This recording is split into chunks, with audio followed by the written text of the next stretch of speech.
我相信他们也经历过很多老师，所以他也在猜测，就是你只是来这里过过水，很快就会离开，所以基本上我们也不是很认真在听老师你说。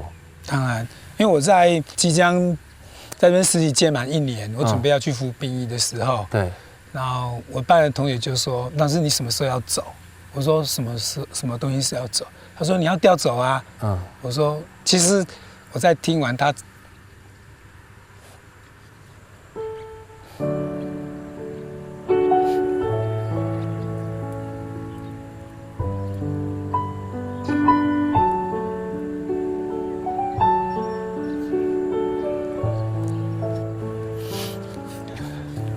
其实我看他们那种无知啊，然后无奈的那种神情，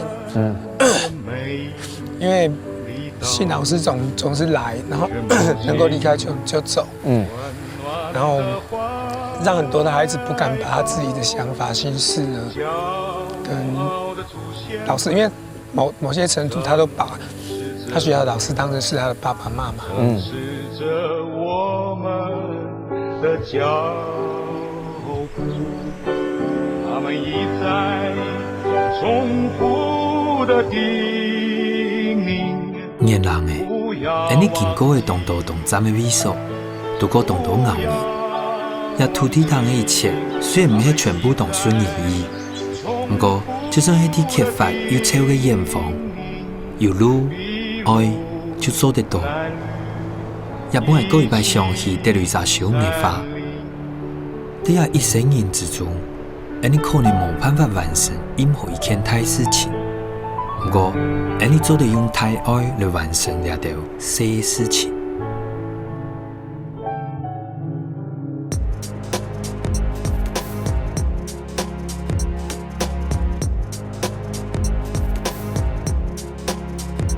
行到了。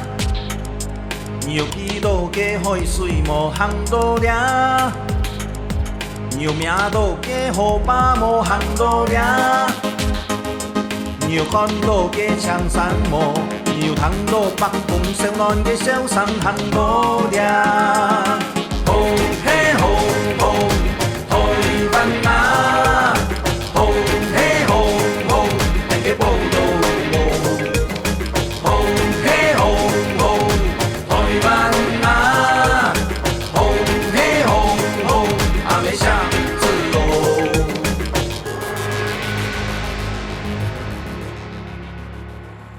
规个花东纵谷啊，做咧讲迄东埔的米仓，唔知么？都头摆啊，华东海巡嘅原住民啊，佢哋因为按特别嘅体型，佢想要种禾嘅啊，大家3万种，古说基隆市都可以变做咧看到满海禾嘅，很叫做水禾田啦。不过休耕嘅差不多30年咧，像按江嘅水禾田，已经看唔到嘅。掠下都港口部落啊，有一上年。佢用七架的日頭啊，將迄老舊的部落印象潛咗來，行講用了隻老化的部落繼續行下去哦。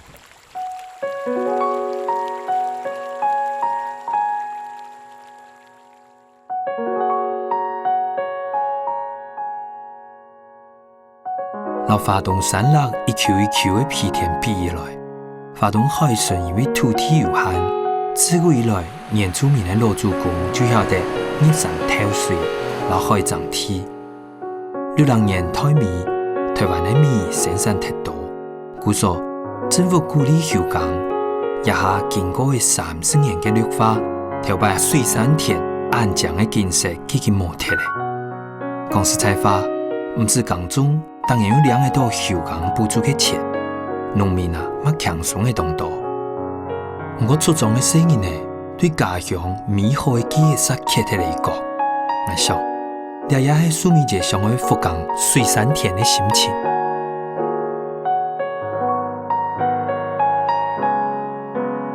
不好意思，請問蘇米姐在嗎？嗨，你就是嗎？你好，我是尚維。三維，現在除草嗎？往這邊，往這邊。哪邊？這裡，我留位置給你，這個給你。好。你兩邊是專家。今天的天气好热啊！对呀，而且我看大家都有做防范措施。哎，那还有背后披那个是什么东西啊？把户就是轮伞草编起来这样子的哦。啊，我什么都没有，给我一条毛巾好吗？这样可以吗？这样有像农夫吗？啊，我吃到土了，不要紧啦。这样是不是？锄禾日当午，汗滴禾下土。不过就会因为了了几辛苦，也为无论路轮太细，就算汗流满落要当感染，因为经过30多年的休工，佢哋总算在七家的土地上，过一摆沉葬了佢哋对水山田的记忆。像我看的资料啊，就是像刚才大姐说的，大家一起再把这个水源找出来啊。当那个水开始，你看到水这样引进来、流进来、流到田里的时候，那一刹那是不是很感动？据说很多人流泪。对，你有流泪吗？会啊，因为水是我们的生命的泉源。对，有水了以后，做什么事情都 OK， 啊，不管是种稻也好，这个种水，这个蔬菜也好，而且我们那时候，那个水一下来的时候，那个感觉，那个一通的时候有没有？那个感觉真的是，我们要感谢，第一个就是我们的祖先。我常常说回来有4个原因，基本上大概就是你通通失败了，在那里的生婚姻活失败了，生活失败了，什么失败了。然后2就是老人家年老了，他必须要回来照顾。对。3就是人生大概也不知道啊，他还是要回到母体，他才会觉得也过得有意识。对，他还会回来。但是我比较归类为通通都没有了再回来。所以就说是因为失败。等于有一点遍体鳞伤之后回来母体，遍体鳞伤会不会是这样？这样会不会啊？为什么自古以来就有一句话，回到你当初是一个最好的治疗方法？对，也许我们都知道回来有爸爸妈妈，有这个家，有这个故乡那一段。以前有在这里种过田的举手。国中毕业就离开家乡到城市去落实。苏美姐曾经讲，就因为失败。佢將陸上轉向，轉到過後，因為搖搖搖搖，也唔掉做乜嘅。佢講，佢只只嘅大早就帶定一隻飯團到海順抗幾年，因為洋葱因為問佢頭擺以前，2008年就將嘅靈光乍現，蘇美姐開始留部落嘅種路交通，佢希望村人做啲冇嘅休耕補助嘅錢。因為佢想用講後部落恢復過去嗰種一丘一丘嘅皮田，連電海、接電田嘅樣嘅。不過，但將嘅砍伐村人，佢就用咗足足3年嘅時間。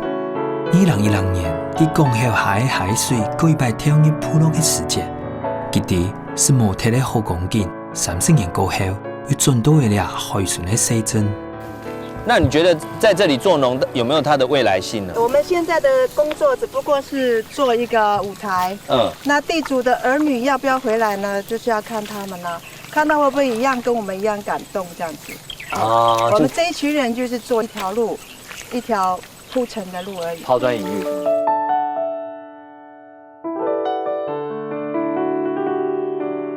苏敏姐，你在拍什么啊？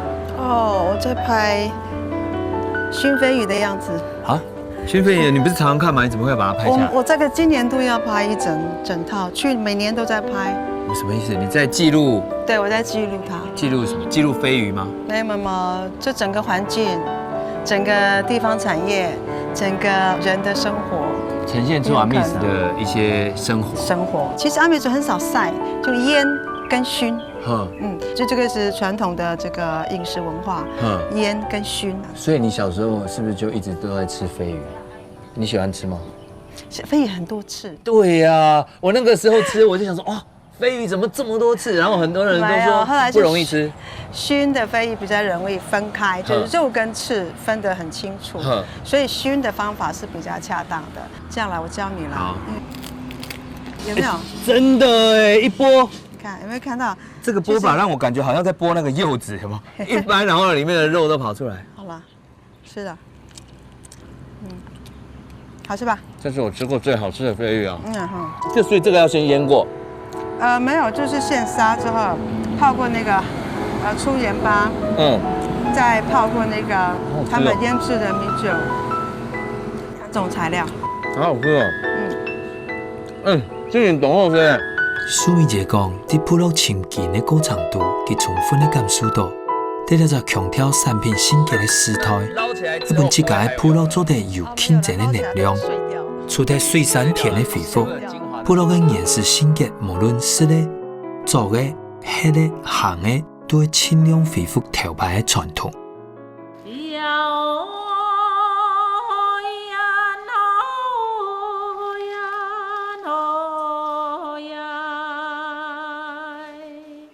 我相信港口部落的农民一定有意识到，其实自己就可以管理好自己的土地了哈。像我们去年度的时候，即便只有300多公斤，然后还没有那么大1公顷，不到1公顷，不到1公顷。但是我们也对啊，就是后来我们也设计出类似像这样的东西。这一包就是去年的吗？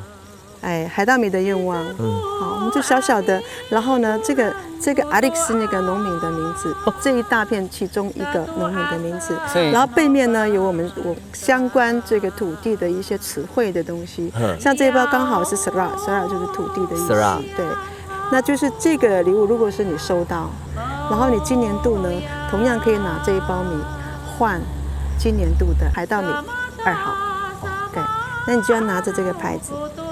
或者整包还给我们，然后这个种子呢，我重新再撒到这一块土地上面。长久以来，因这位老家乡讲起因的阿妹，是因为大家人心肝深沉的所在，都有一个同秘密的骨头，所以老家乡之间的连结。苏美姐讲，头摆的江后村，搭配到国务的季节。就会有一层一层黄蓝蓝的雾浪，加点蓝蓝的海洋和天空。安尼的景象就会结合故乡之间的连结。就算离开家乡搁较久，佢讲虽然唔係直接相戲，不過天窗唔會填冰停。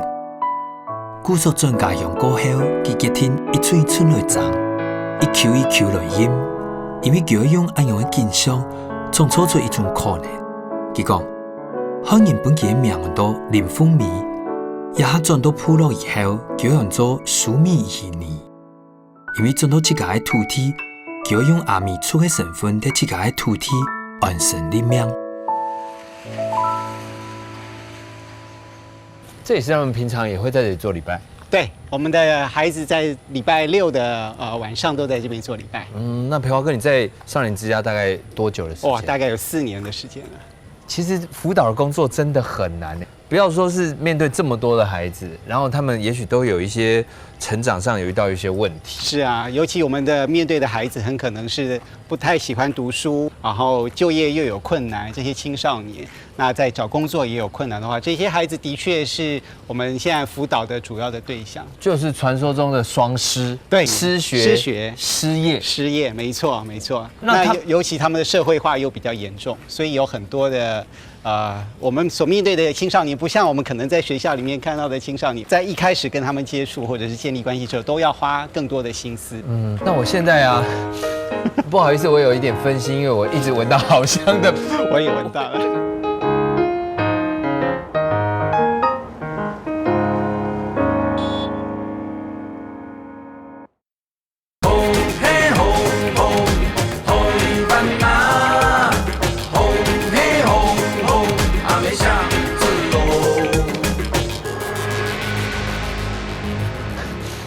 不好意思，我有一点分心，因为我一直闻到好香的，我也闻到了。这个是什么？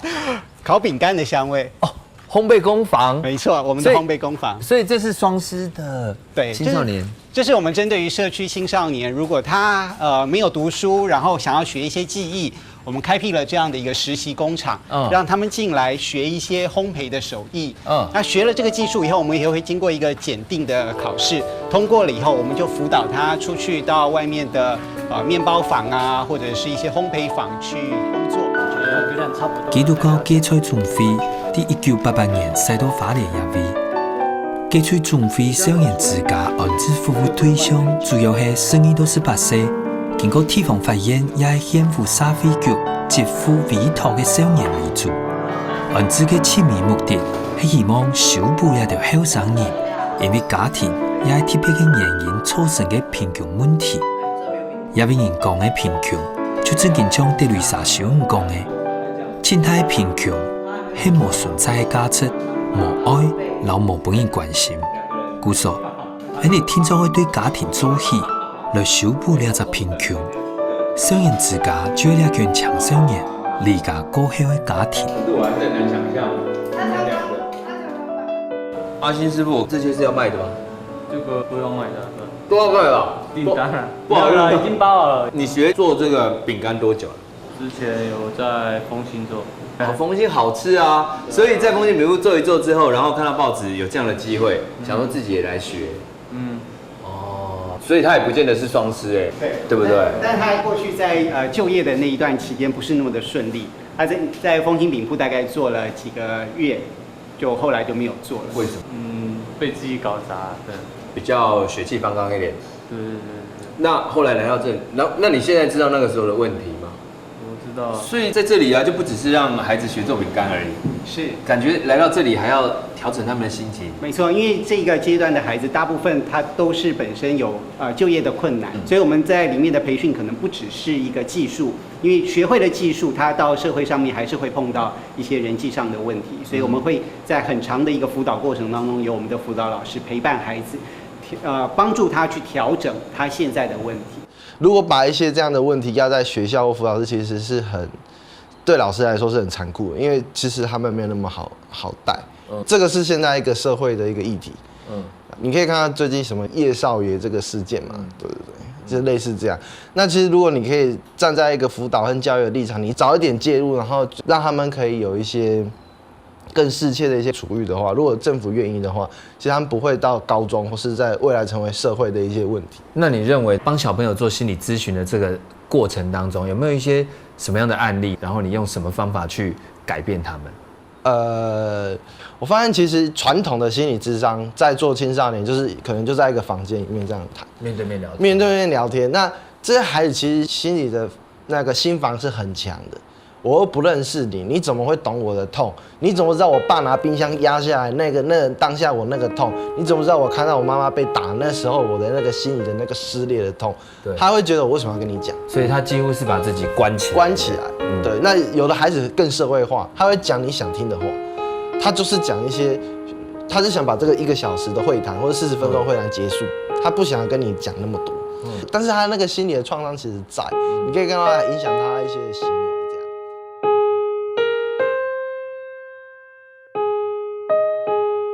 他们手机对其主来的人生，那本书都写到，本命运善待的人，就像係留一個服務完善的註冊公司，做到一輛好的茶。不過當到細人的人生無限好運，因為佢哋無好托，就喺一個無算圓滿的家庭出世，就像係邱家祥先生講的，因為當難用完全的同理心來感受了條細人的不幸。不過，兩咩芥菜鹽所得點開來的原因，無事的本佢條人冇辦法理解的痛苦。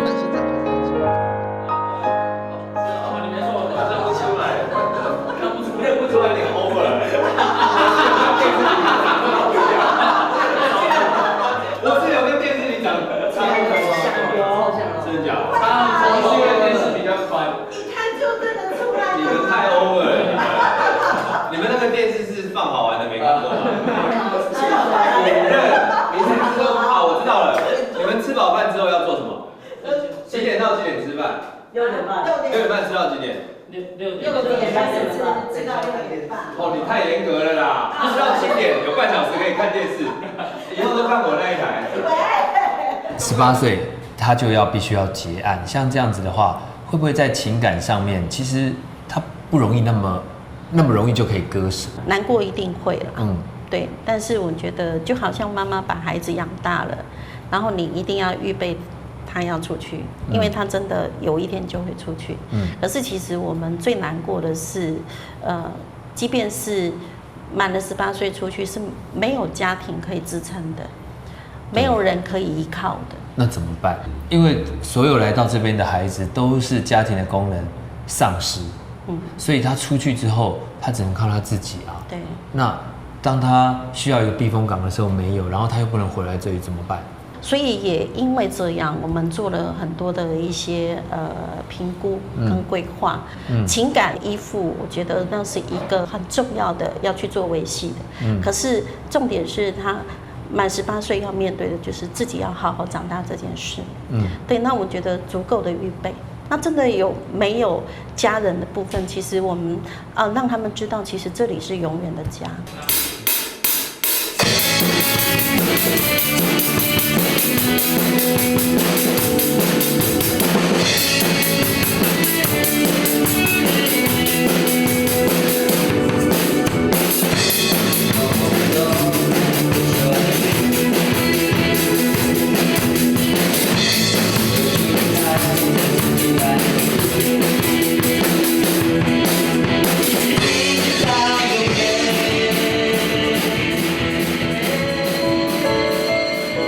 就很像树苗，然后你要怎么样让它成为大树？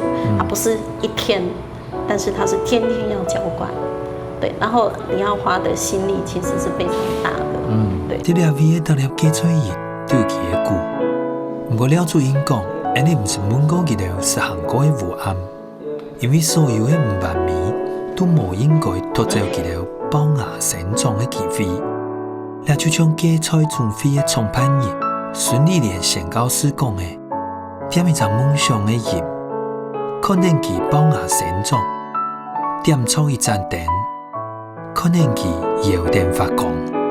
我想，大家点燃的人都懂清楚，无可能本大了人都生出来，不过大了生出来的人都会希望。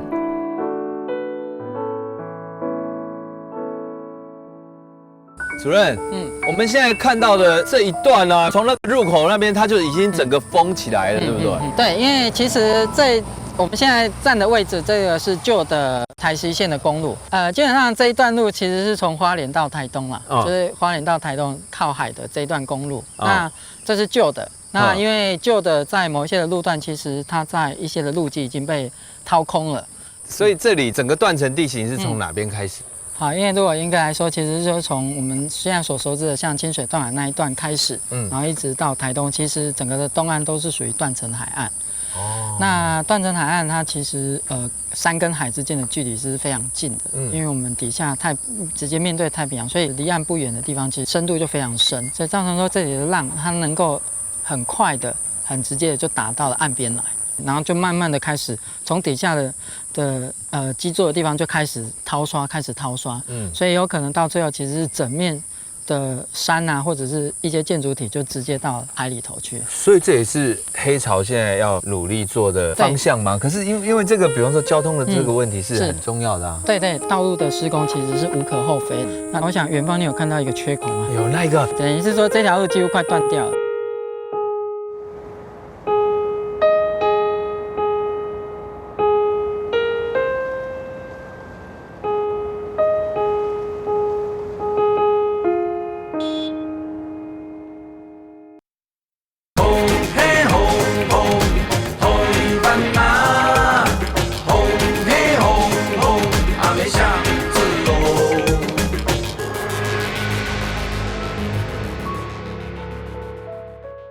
道路的施工其实是无可厚非的。那我想远方你有看到一个缺口吗？有，那一个等于是说这条路几乎快断掉了。那当然它可能因素可能是因为浪的掏刷可能越低。杨木先生底下五朝海洋文教基金会成立的文章度有安一段：海洋总是敞开的，若能开拓视野，与海建立和善关系，这是海洋精神与蓝色文明的展现。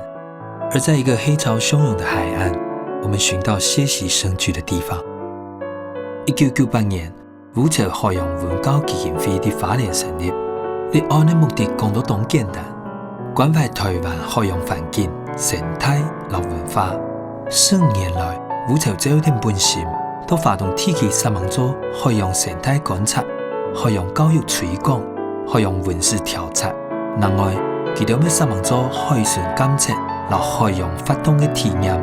总共，五朝就要用一个引海而成的团体，另外也有可能其他的因素，包含了可能有地震啊等等，这些其实对于路的部分其实都会造成影响。但是我们黑潮大家持的一个观念就是，该属于大自然的，我想我们应该是时候就要回归还给大自然，这样不必去跟大自然再去强取哪一些的东西。所以我们在思考就是说，什么样子的公路的规模是我们所需要的。那可否在新建的过程当中，就能够对于交通的安全性带来的便利？那再者，它能够兼顾环境上头的影响。尤其是现在天气的变化，其实极端的气候越来越多。甚至于我们可能思考的年代，可能又要再更久远一点。对，因为我们可能思考的是这10年、20年的一个，比如说暴潮线的高度等等。但是也有可能下一次的台风其实就已经远远超过了。对，甚至而且现在气候这么异常，还有海啸，还有什么，所以都要列入考虑。对所以在这些的建设，还有在人跟海之间的关系，其实需要我们再更审慎的去思考，就是人跟海之間的距离到底要如何去拿捏。现在还来得及？基本上只要人愿意做，应该都还来得及啊。对啊。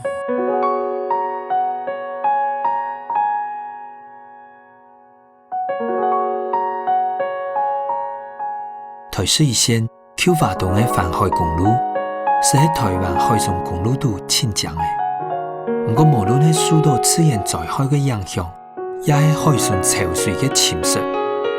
中國佢嘅飛路決策，可能係自然嘅無辦法對抗嘅破壞和侵蝕，乜可能係頭擺嘅人缺少長遠嘅評估。不過，俺哋咪相信，喺開路嘅樣時，佢哋嘅理由絕對係為到民生。為到繁榮地方，民生需求一直喺破壞性建設做得順勢進行嘅親好嘅理由。來自演講，無影響去主動北上嘅財路，目前嘅目的係希望一切老海洋進行嘅平衡，對我要行加慎重嘅評估，然後行加嚴嘅視野，希望啲俺哋嘅海上線度就會繼續出現像台水線一樣當然恢復嘅上效。上伟，你看像我们刚刚是在旧的11號公路上，对，从那边来的，对，在那个方向那样子的环境其实是大自然的力量让道路损毁。对，但是我们现在来到这个地方，其实很大的差异，这里是盐寮渔港，但是这里的环境的形成的伤害其实是人的因素造成的。人的因素，可是我觉得这里的景象很怪哈，你说它是渔港，可是感觉好像是一个没有在使用的渔港。对，因为现在其实他们当初建港的时候是希望渔船可以停在这里。对。但是后来其实因为施工的不当再加上对于这里的周围的海象其实调查并不是那么完备的情况之下，就仓促建了。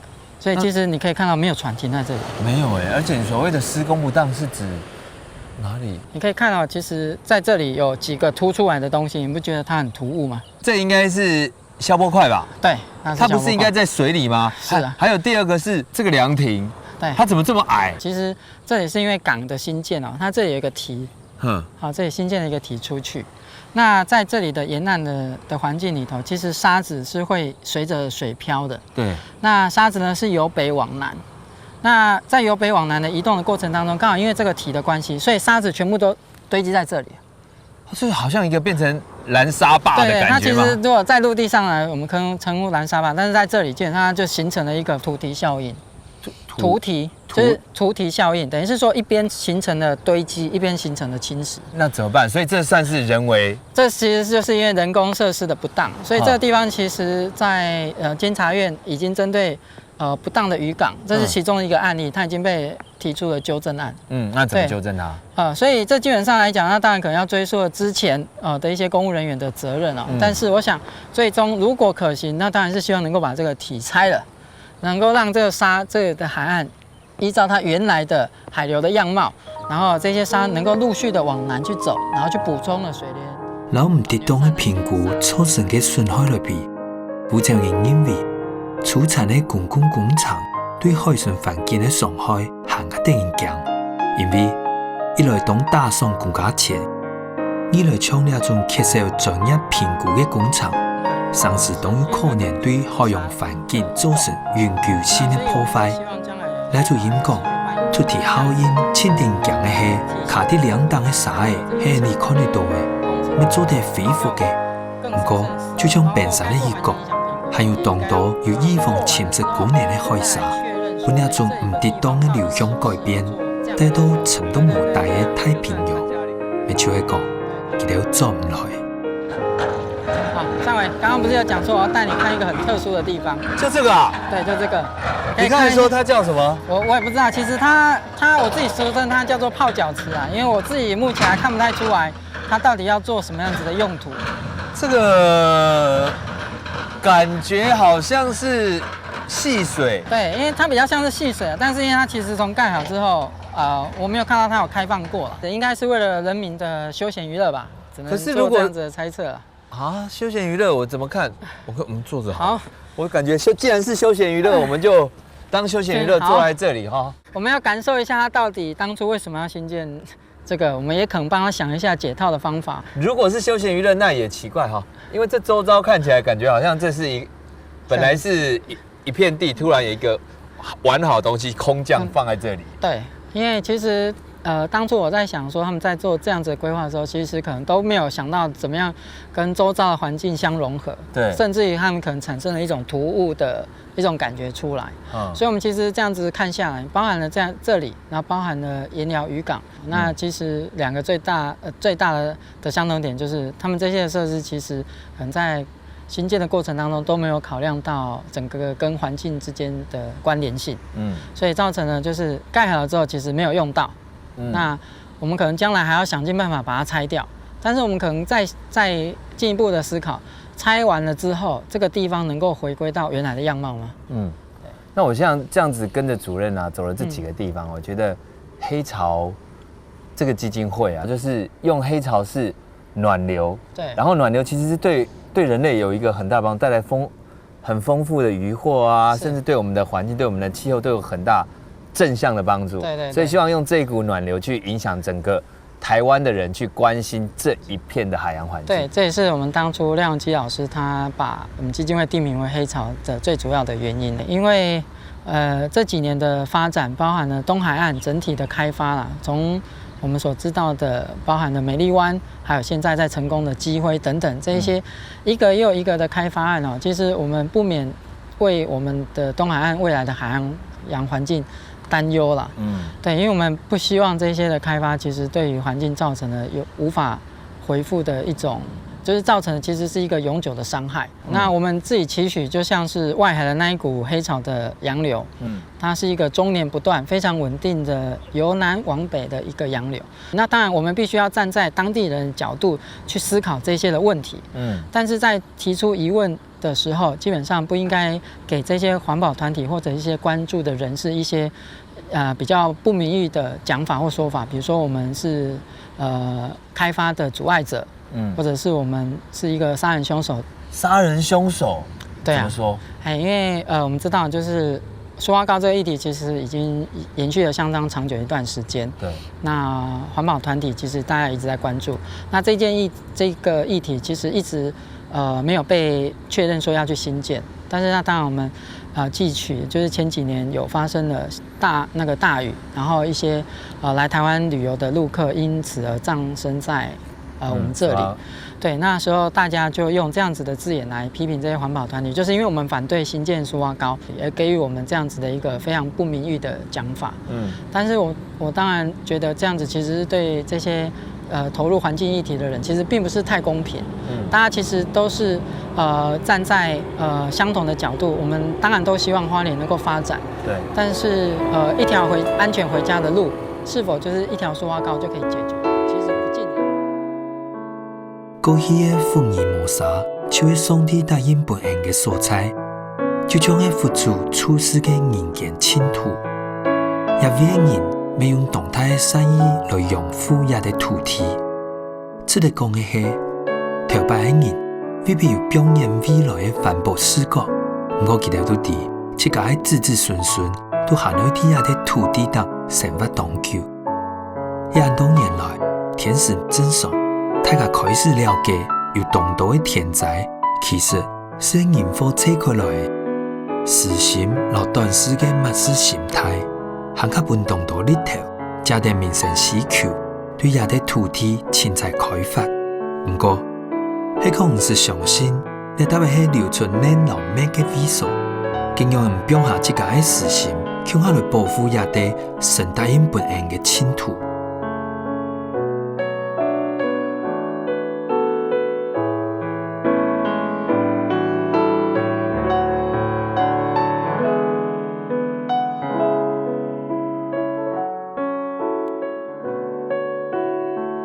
有教无类，对鞭长莫及的配角来讲，从头啊要变做一支是有理想的口好听听。因为你哋无安好过，故所体才会牺牲的，就会细年的教育，然后千年的开发。不过，丁玉里啊，有一只先生，佢看到细年的哦，破个做堂行衰木啊，佢煞有一种无穷用的想法。佢讲，只要给他们适当的鼓励，同样可以唤醒他们沉睡的自信。老师，你来学校啊16年，学生都这么少吗？我看一间教室里只有几个人呢。当然不是啊，我们学校我来的第一年还有300多个孩子。那16年前？对，16年前。那我还听我们这边的元老土地公讲说，哇，这边最高纪录有到500多个学生。哇，500多很多，那是一般，不过跟都会区比还是算少。算少。好，但你在这里算相当多。对，那结果呢？怎么会现在还有多少人？现在剩下89个啊，89个。对。所以如果这样从另外一个角度想啊，就是在这里的89位学生，对，他们每个人可以平均分到学校的空间很大，相当大。而且像今天天气那么好的时候，有时候经常都会有一些老鹰、大冠鹫出来盘旋，在这边叫这样子。我这是在都市没有办法。像我们的教室啊，比如说像那边那根柱子，垂直的吊在那个地方的柱子，那地方就是有很多的太阳。其实太阳是阿美族的母亲。哦，太阳是阿美族的母亲啊。我们现在就是利用很多的太阳，用连续图案把它刻在上面，挂在那个地方，等于是照亮我们这个玉东的孩子。真的哈，即使剩下89个人，对，还是需要很多，大家可以分到更多的热度。但是这里面有一让我吓到的一点，这些东西都是学生做的吗？当然是学生啊，真假的都没有老师做，没有老师，怎么可能？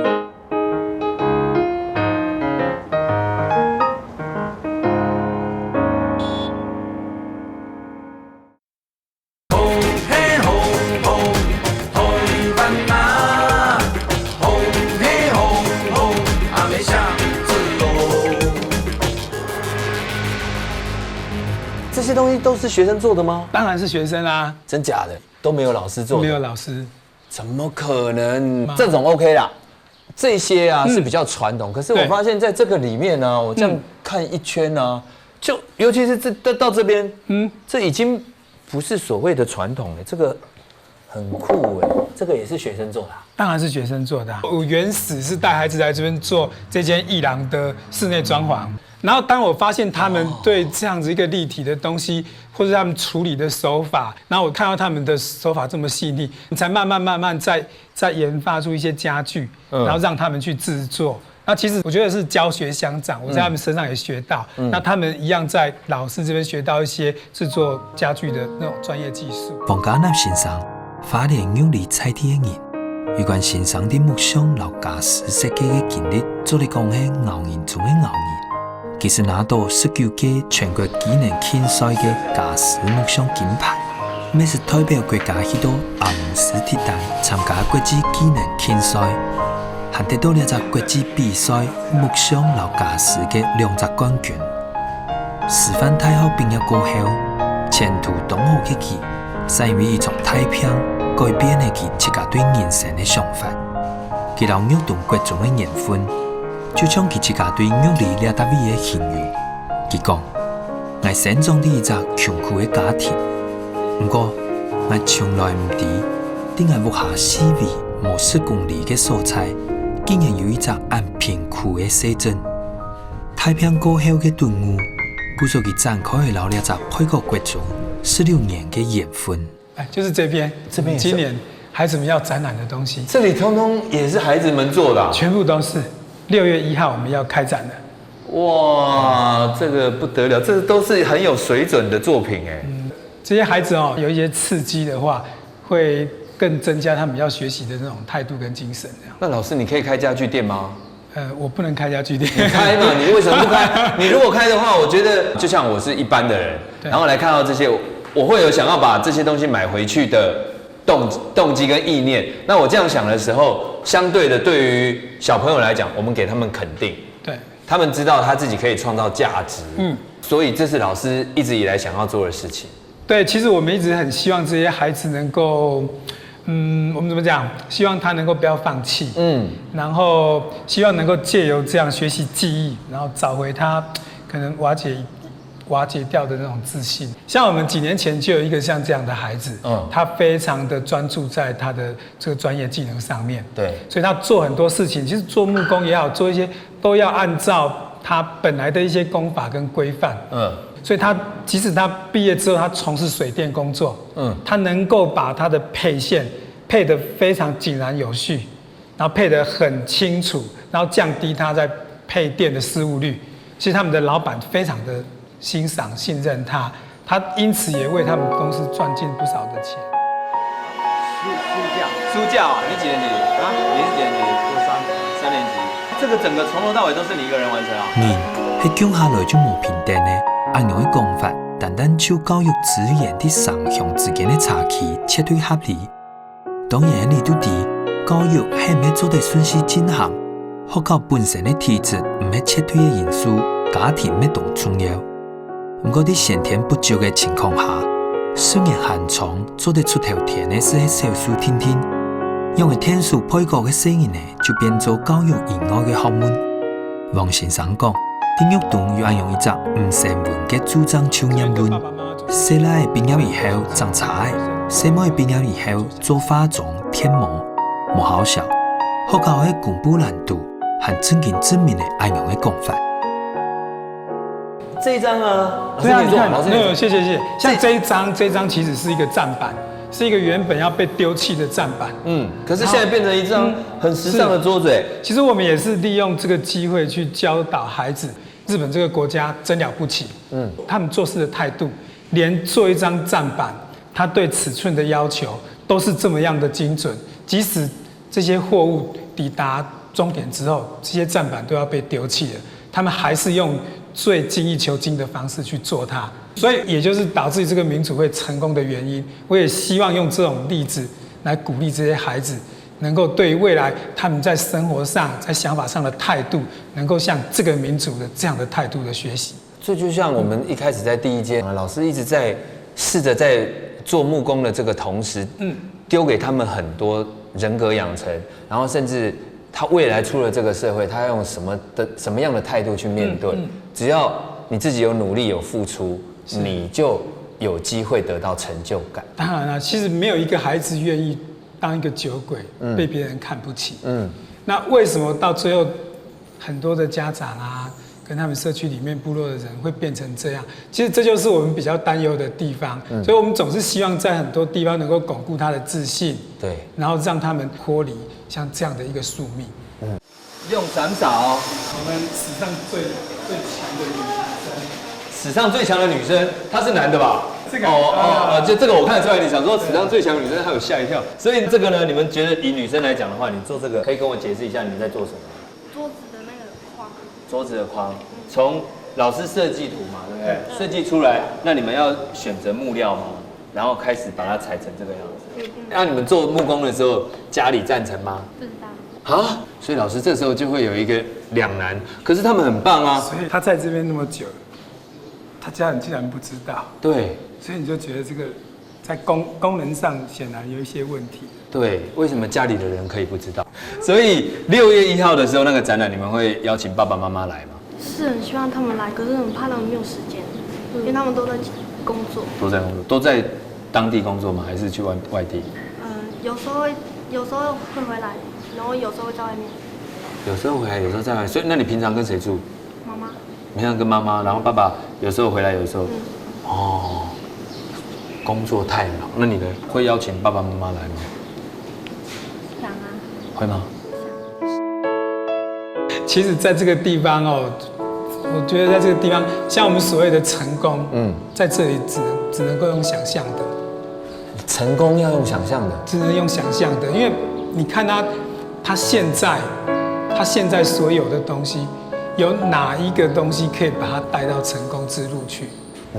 那在我在这个运动这10几年来，这样，其实我们看过很多很杰出、很优秀、很聪明的孩子，那只因为他出生的家庭，他没有办法选择他出生的家庭，他在这个地方，他没有办法得到很多来自社会给他的一些资源，在教育上、在生活上、在情感上都没有办法得到很完整的一个教育的情况下，其实这些璞玉，我们看他一届一届的离开，心里是蛮心酸、蛮心疼的。你看，像这个就是我们今天在成品室做的咖啡椅，那有咖啡椅就有咖啡桌，那这个咖啡桌的角度跟咖啡椅的这个角度，就像先生讲的，要特别细腻的，就像一粒一粒网络高的玉石。不过问题是，到底佢哋成行的唔係殘暴，係本佢哋有當然變開的環境和體制。王先生用了足足10年的時間，將經過學校募款，買齊木匠班需要的裁切機器。一下，木匠班已經開辦第4年，4年的作品一個比一個好，特別的連展未見本人學喏。不過，本人無了解的是，特別的展出都按成功，讓佢對公部門來嘅補助錢是當然減少，對當年4萬人元。到第1年2萬人元，到了下1年將補出1萬元。不過，有仲比冇較好，輕少，佢哋做得買到6到6萬數標哦。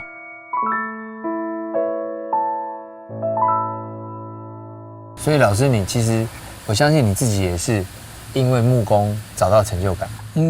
对，從小的興趣，然後就蠻執着的，就一直往這個方向一直前進，一直前進。那也許就是因為認識了他們，認識一個我從小長大的玉里鎮，我竟然完全對他們完全陌生的地方。為什麼？為什麼從小長大你對他們是陌生？對，其實我們玉里鎮幅員還算蠻遼闊的，它是在我們玉里鎮的東邊，在秀姑巒溪以東，所以這個地方叫河東。那從小因為交通的關係，沒有橋梁，所以必須要繞很遠的路才能到這邊，所以沒有機會到這裡來。老師，那是什麼樣的原因啊，讓你在這裡一待就待16年？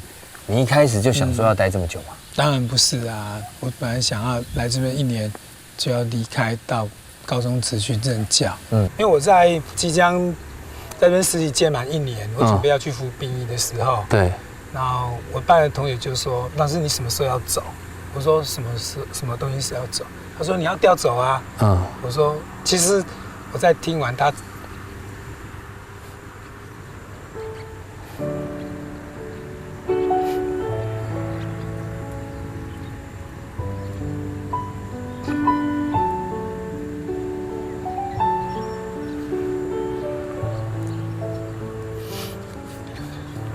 其實我看他們那種無知啊，然後無奈的那種神情，因為信老師總是來，然後能夠離開就走，然後讓很多的孩子不敢把他自己的想法、心事呢跟老師，因為某些程度他都把他學校的老師當成是他的爸爸媽媽。